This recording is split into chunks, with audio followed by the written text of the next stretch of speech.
tous, je vous présente le projet Vigie Radio, qui est un projet de cartographie de l'ensemble des relais radioamateurs sur l'ensemble du territoire, hein, que ce soit sur le territoire hexagonal et également en Outre-mer, hein, et ainsi qu'un deuxième outil qui est directement rattaché au premier en réalité, qui est un outil de planification des relais. Quand on parle de planification des relais, on est bien toujours dans l'environnement des planifications des relais radioamateurs et planification au niveau des fréquences et de la localisation.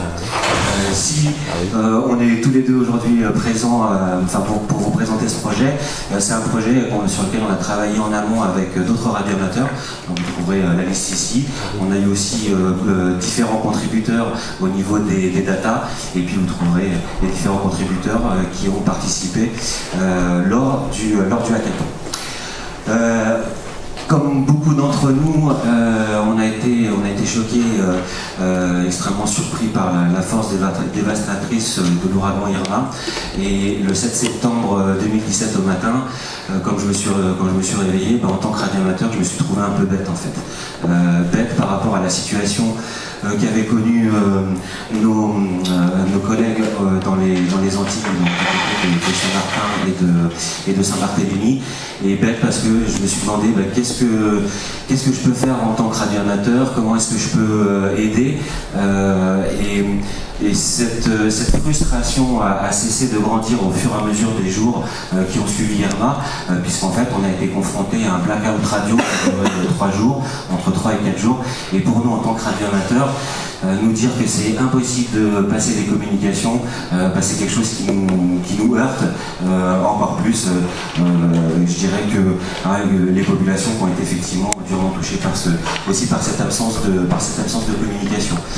Pourquoi on a été aussi choqués et meurtris? Parce qu'on dispose de ressources humaines, les radioamateurs, et de ressources également techniques en termes d'infrastructure. Hein. On a les radioamateurs passionnés que nous sommes, on a des émetteurs, on a des récepteurs, on a des antennes, des câbles de coaxiaux, on a des pilotes, enfin on a tout un ensemble de matériel qui est chez nous à disposition ou qui est dans nos caves qu'on n'utilise pas et tout ça.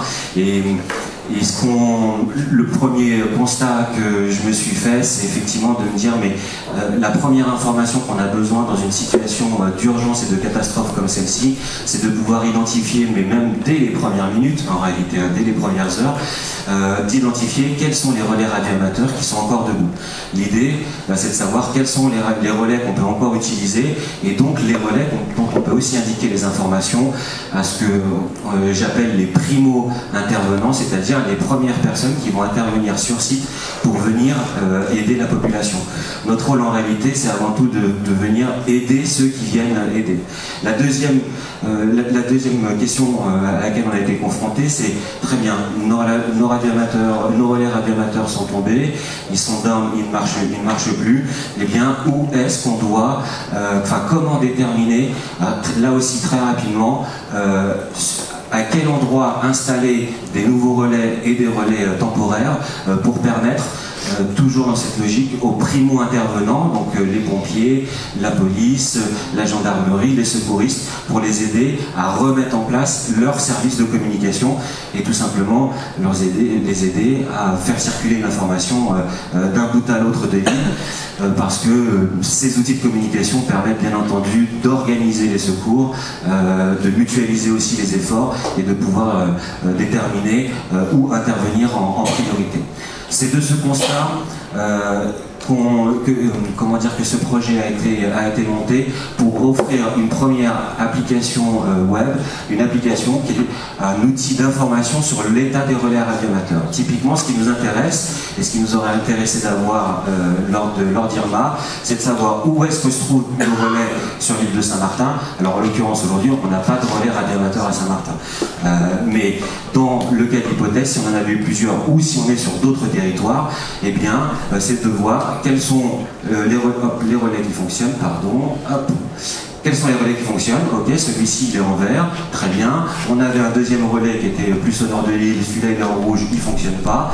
Et la deuxième chose qui nous intéresse, c'est quand on clique sur un relais en particulier, c'est d'avoir la visualisation de sa zone de couverture.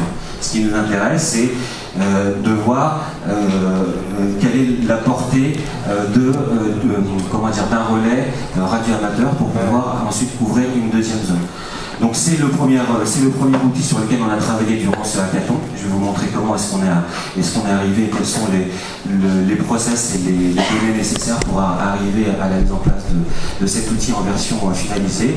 Et puis la deuxième étape, donc je sais où se trouvent mes relais radio-amateurs, je sais quels sont ceux qui fonctionnent, ceux qui ne fonctionnent plus. Et bien la deuxième idée, c'est de déterminer en fonction de points vitaux qui se trouvent sur Saint-Martin, typiquement ici à Larigot on a un hôpital, ici à cet endroit on a une école, ou une école, mais ça peut être aussi un gymnase, parce qu'on sait qu'en temps de, et c'est ce qui s'est passé d'ailleurs à Saint-Martin, quand tout est dévasté, que les gens ont perdu leur toit, qu'il y a de l'eau dans la maison, qu'ils ne peuvent plus rester chez eux, bah effectivement ils vont chercher des endroits où pouvoir se réfugier. Donc l'idée à travers cet outil, c'est de déterminer quelle est la zone, à quel endroit on devrait réinstaller un relais radio-amateur. Et pour avoir cette information, on s'est appuyé sur les données INSEE, c'est-à-dire qu'on fait remonter les données de la population pour savoir sur l'île où est-ce qu'il y a le plus de population, mais on peut aussi pondérer l'installation du relais en déterminant quels sont les points vitaux qui sont à couvrir le plus rapidement possible. Les petits bateaux, c'est l'idée qui symbolise le fait que les radioamateurs, et c'est ce qui s'est passé en réalité, quand on est confronté à des situations de crise, les radioamateurs convergent pour aller aider. Typiquement sur Saint-Martin, on avait 2 radioamateurs présents, indicativés en tout cas dans l'annuaire de l'ANFR. On avait 4 radioamateurs sur Saint-Barthélemy, donc pas suffisamment de ressources sur l'île pour pouvoir faire intervenir. Et on a des OM de Guadeloupe qui n'ont pas compris leur bateau, qui sont partis, compris du matériel, pour aller sur place et aider dans la mesure du possible. Mais ils n'avaient pas d'informations et pas les outils. Comment est-ce qu'on est arrivé à ça? Je vais devoir passer rapidement par rapport avec ça.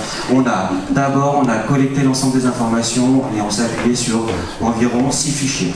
Sur ces informations, on a mis en place un système, un data model pour agréger l'ensemble des informations afin de constituer une seule base de données consolidée et sur laquelle on a concaténé et agrégé l'ensemble des informations. Si ces informations ne sont pas suffisantes à partir des sources tierces, on imagine aussi la mise en place d'une solution participative et collaborative, c'est-à-dire de s'appuyer sur les utilisateurs locaux pour nous dire ce relais, il est actif, il n'est pas actif, avec un système de vigie, et c'est aussi pour ça qu'on appelle ce projet Vigie Radio, pour dire que quand on n'arrive pas à avoir la data, on la fait remonter par les utilisateurs. Et ensuite, on arrive au modèle de modélisation et de publication. J'en termine là. Ce hackathon nous a permis de montrer que le projet est à la fois réaliste et réalisable. On n'a pas rencontré de frein technique, ni sur le développement des API, ni sur la cartographie, ni sur la modélisation, ni sur l'estimation de la couverture radio. C'est un projet entre guillemets facile pour les techniciens, c'est ce qu'ils me disent, et peu coûteux à développer. Toutes les données sont libres et gratuites d'utilisation, et puis nous les radioamateurs, on représente une ressource à la fois bénévole et une ressource en termes d'infrastructure. L'objectif, c'est de finaliser le développement de cet outil dont on a fait la proof of concept lors du hackathon, et de donner vie à Vigie Radio, et j'en termine là.